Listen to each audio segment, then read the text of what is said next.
All right, ladies and gentlemen, I hope you had a wonderful day. I got another watch list for you, and today was the rumor rally. My goodness, it was absolutely insane. The market went up, but the reasons why, we have to talk about it. I mentioned one of them. There was a rumor of an emergency Fed meeting. We brought it up on yesterday's watch list, and now I know who listens or not. Why y'all commenting without...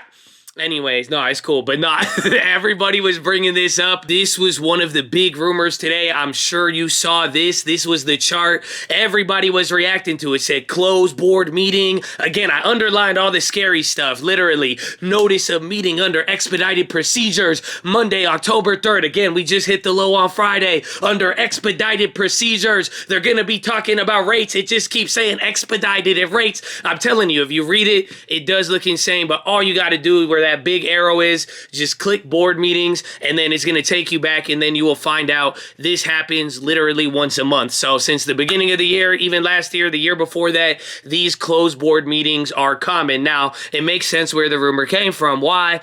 Because everybody was at the lows and freaking out. Now, here's the thing though, you could tie that rumor in to another rumor, or this is now what permeated throughout the weekend, even this morning, like everybody went on TV, Bloomberg, all of them. And you're going to hate this. A lot of people are talking about bringing back the pivot. Pretty much even the Fed futures, they are moving in the direction pricing in a rate cut. Again, even Nick Timiraos, Wall Street Journal, the Fed leak, he retweeted something about the Fed going too hard. And this idea of there being a pivot, that really returned. So those are the first two rumors right off the bat. I'll even tell you the other ones. Then they said that OPEC got canceled. I think it was the Tuesday technical meeting. But again, this OPEC meeting is the first one since 2022, and that's what moved oil up. Oil was up 5% today, but people were saying that's canceled. Again, I think the Tuesday meeting for like the technical advisors, but the main event on Wednesday, that is still going to be going on. And then there was another rumor saying that the UN, the United Nations, was telling Powell to cut rates, and what it was that the UNCTAD, the Secretary General, Rebecca Greenspan, she said there's time to step back from recession, and she was kind of warning about it, but it was like a representative of an agency of the UN. So again, everybody was on edge, and it makes sense. You saw Friday, and it was not good at all. And then here's the cherry on top. This one wasn't a rumor, but we brought this rumor up last week all throughout the morning. Then people were also talking about Credit Suisse going bust. So there was a lot today. The market still was able to go up. We are going to talk about why. I have the breakdown. Remember, we went long on some plays. We're going to go over that. But actually here, I have all of that to recap the plays. What you need to do, you need to like the video, youtube.com/thestockmarket. We are going to see you there in the morning. Again, even the volatility, all of it. We're going to want to see you there. It's free 99, and just keep it positive and respectful. That's it. That's the simple thing. But I didn't welcome you to October. How rude of me. Again, welcome to October. Again, we're coming to the final quarter. Nice to meet you. Today, October, the first day of October, this was the third best since 1931. So that's how big the rally was today. That's the first thing. That's me welcoming you to October. But why do I need to welcome you? I showed you this chart a couple weeks ago, but October, Shocktober, whatever you want to call it, this is literally the most volatile month. So on average, October has ended with a positive gain of just under 1%. And then the percent, or the frequency of advance, is 60%. That means we have a propensity to go upwards in October. And then the highest gains, they come in October at 16%, as well as the deepest decline. So October is going to be crazy. There's going to be volatility again, seasonality, even seasonality for a bounce, all of that. We're going to talk about it, but we are getting into the final quarter. We have a lot of the makings of volatility. We're in the middle of it. It's going to get crazy, and I hope you're ready, but let's talk about it. Run it, baby. Working to the couch, it's the 2020 election. Live in the head, but I still get a spread. Started with a live, but I still reinvest it. Feel how I feel, then you feel it's a blessing. I just want the lesson. I just want protection. I'm up and I'm down, but the sound like progression. Farming never playing. glance if he waits for perfection. Finger to the down. But right off the bat, ladies and gentlemen, sentiment was very negative from Friday, and the rumors just were really, really potent today. So that's one thing you got to keep in mind. Everybody was already very, very negative. Again, we were talking about this. As we come into the lows, just be ready for upside. I've been saying this all month. You can go down while the market goes up. And again, with sentiment being negative, that was one big factor. But now let's go to the daily chart today, and you see that big candle. This is where a lot of the rally started, and it wasn't the rumors, it wasn't anything like that. It was bad jobs data today. We got the ISM numbers, there was manufacturing and all of that, but the ISM employment, that came in very negative, and even the manufacturing data, it did slip. But that bad data, that really helped just give evidence to this fact that jobs report on Friday, that is going to be a huge deal. But that rally, it started with bad data, and again, the reason why, I just like to reiterate it because some people may not know, but especially tying this into the rumors of a pivot, any bad data is showing, well, if the economic data is starting to get bad and even the Fed can see that, it's gonna feed more into a pivot, or makes it where Powell cannot be as aggressive. But again, what we saw today, that bad data, it really started off the rally. So keep that in mind. Get ready for the jobs report on Friday as well too. But now coming into tomorrow, we are going to be getting a jobs openings, the JOLTS report, and that will be the only other data. But for the most part, especially with today, and this factored into it, the dollar calmed down and so did the bond yields. And that's what I'll say now, as we get into the week, or until we get data that could really move things,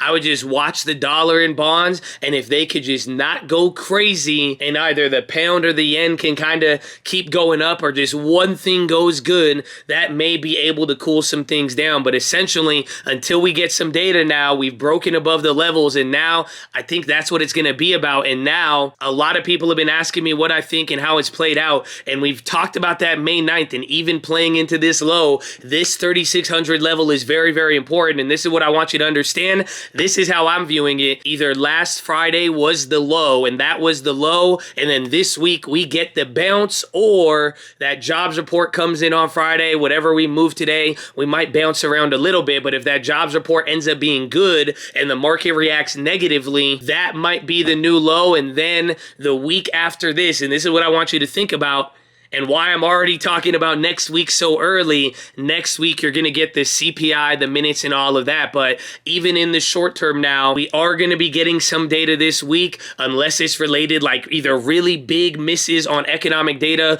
or related to jobs or inflation data. Those are going to be the big factors to watch. But till then, we're probably going to move around the levels, and how high we go and what gives the force, that will be if the dollar, the bond yields, and even global currencies, if they can ease up. But the whole thing I've been talking about is that we need to find the low, bounce really big off of the low, come back and test it again, and then I think we're going to get the midterm rally. So hopefully that helps. We will see. But again, today was already a crazy start. I'm sure by the rest of the week we'll see what's up. But I hope you're ready, and let us get into the plays. So right off the bat, we made a bunch of different plays today. Again, we had some of those long plays from yesterday. I'm holding a lot of them. I cut out the ES for a nice profit, but we even balanced it a little bit. We'll go over that, but let's start with the first three plays, because I'm excited about play number one, baby. Arch. This is the cold play. Remember, I was holding it. I think we dropped as low as down 700. Now I am down about $300 on 25 shares. I didn't go too crazy. And again, this is why I've been liking the shares, because even if it goes down on me, if the right idea comes back to life, even if it's a week or two later, I could be able to ride the upside. And that's how I'm feeling with ARK. But here, ARK or Arch, one of, not Cathy will ya, but Cole, they literally just hit a record high today, but it's just not making a lot of noise. Tell me if you heard about it or not. I don't know. Again, we watch this a lot, but even then, even trying to find coal prices, it is very weird. I think they use like not Argentina, boom, but it's like, no, it's like literally like Acapulco. No, wait, hold on. I need to get it for you now. Okay. Spot prices from Central Appalachia. I was so off, but literally, it's hard to get prices. We've talked about this in the past. Again, there's no coal ETF that exists to track the price ever since. It's been the dirty energy source, all of that. But essentially, Cole is making some moves right back up there. I don't know if people see it. Again, Arch is very, very low, but I really, really like this. Gonna be watching. Again, we have those ARLPs. I think I may have sold them all out. I got to double check there. But overall, even with that Arch play, depending on how I get positioned with some of the other plays, because again, I went to the long side since Friday, and even today we grabbed some upside. I don't want to add too much just yet, but I will consider grabbing more. But definitely with the news and how it's moving, keep your eyes out for them. That is play number one. Then play number two, AKAM, baby. So we saw this a couple of weeks ago. I want to say almost a month ago that they had like a buyout interest. I think it was like Elliott or Janice was the news, but pretty much there was another rumor today that they had talks with people about a buyout deal. But again, since that stock last had the rumor, it was at $89 and went up to 97. So it dropped. I decided to buy 50 shares at like 84.30 or something like that, or 83.40, I believe. But the idea with this play, I'm hoping that it could ignore the market and kind of respond to its own news. That would make it ideal, but it's essentially buyout. Buyout rumor, difference is it's just $10 lower than that buyout rumor last came in. Thought it would be good to speculate a little bit. Did 50 shares, but gonna watch depending on how this week's plays out. Again, I want to see, do they do their own thing, respond to the news, or if it is able to track with the market, even better. We will see what happens. But that is play number two, and then finally play number three, baby. This one is very simple. You're gonna love it. Boil and UNG, baby. I finally bought in today. Again, I waited. It had a dump in the morning. Oil was up. I just said, you know, screw it. I'm just gonna start buying it again. I waited. I think the last time I bought UNG right before, but it's simple. I bought the dip today, and I'm gonna keep buying this until we pop. And when the nature of rumors, people getting worried, midterm rally, what's going on overseas, again, even recession, even comparing recession and commodities to the 70s, again, take that in mind. But this is something we talked about today. It's very simple. At the end of the day, commodity plays, whether it's oil, UNG, and some will perform better than others. So that is the only caveat to this, but the real pivot play is commodities. Again, if rates go down, if people pivot, if they pause, that will be beneficial for commodities. Again, gas is already going up. OPEC this week, it has some of that. So I figured it's time now. It's already back to those lower levels. I think it's comparable prices in natural gas this winter to last November, and I don't think that makes sense. So I'm going to keep buying. I'm holding, and now it's the time of just getting into winter. I think we're going to get more volatility, but now they're coming into the low positions to the point where even UNG options are back to break even. They're not cheaper, they're break even. So, I mean, take that as you please, but we will see what happens. I'll go over what I bought and where I bought them. I'm still down on both Boil and UNG, but we will see what happens. And those are the main plays. As far as everything else, my actual first play of the day was UNG. I bought 100 more shares at $22.25.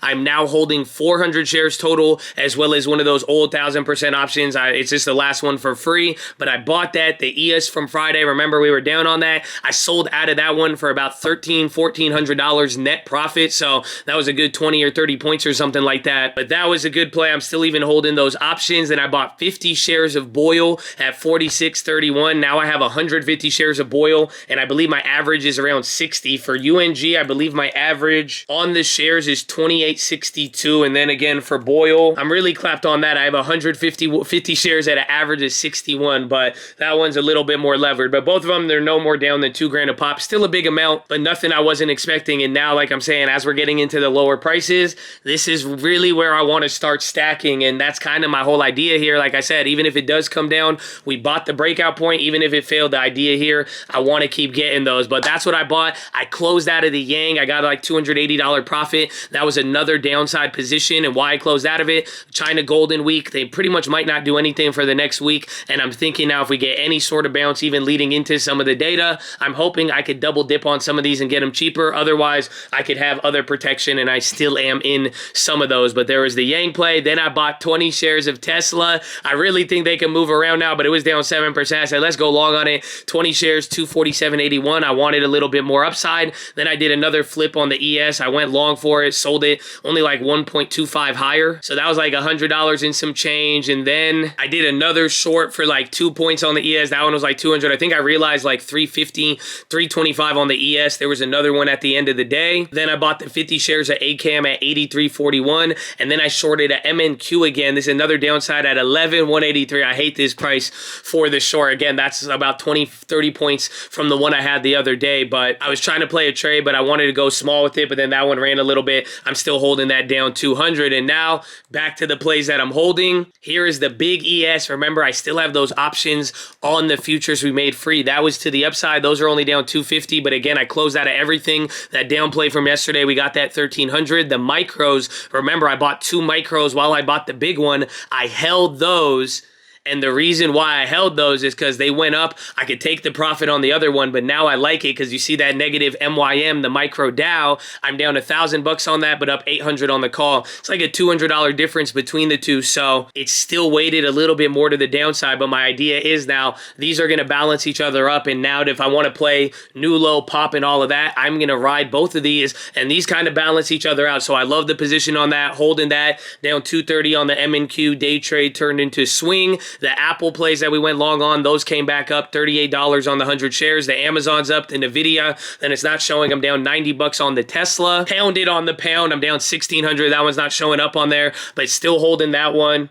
And then Adobe is still down along with the Arch, but I think Arch is going to come back up. And then the AKAM is also not showing up there. And I think that's about it. Again, any questions, come on stream and I'll show you. But I like how I'm positioned now. For the most part, now that I closed out any of the big ESs, the MNQ leans me a little bit to the downside, as you can see. But with all these shares and some of the upside, I am now starting to position there. And again, we're going to get best of both worlds. And now that I have those plays, it's just going to be about taking profits at the right time, riding through and playing the volatility. So I hope you're ready, but that is your watch list, ladies and gentlemen. Make sure hydrate healthy, ready to go. Make sure post your watch list. Make sure we see you there in the morning. I need the armor on. I need the helmet shining. I need you to never forget this. I can't stop saying this. I keep telling the Chad, you do not need to work harder. You need to raise your standard. That's all it's about right now. You made it to the end. You showed the toughness. You showed the grit. Let's go, baby. You did not give up, and now this is the moment you raise your standard. Make sure your standard is high. What is work to a lot of people, that should be the bare minimum to you, baby. Let's go. It's game time. You've made it this far. Again, it's gonna be a crazy week, and the next few weeks after this get even crazier. So remember, don't get too emotional. Stay positive. Just don't forget. Just that's it. If I could say anything, bro, it's just don't forget and don't be so quick to judge and make the move, because before you know it, we have a lot more coming your way. But you already know it. You already know. You're already ready, and you are in control, baby. Don't forget that. But it's game time, chat. I'll see you in the morning. I'll see you tomorrow. I'll see you every day. Let's go. God willing, baby. Finger to the sky. I love you. God bless you. That's good. That's good. You like it? Okay, that's it. Habibi, you know what it is, the price cap and then the price gap. You know the price gap, the price gap. I cannot wait for the UNG. Okay, I have to go. Yalla, Habib. Okay, skorak.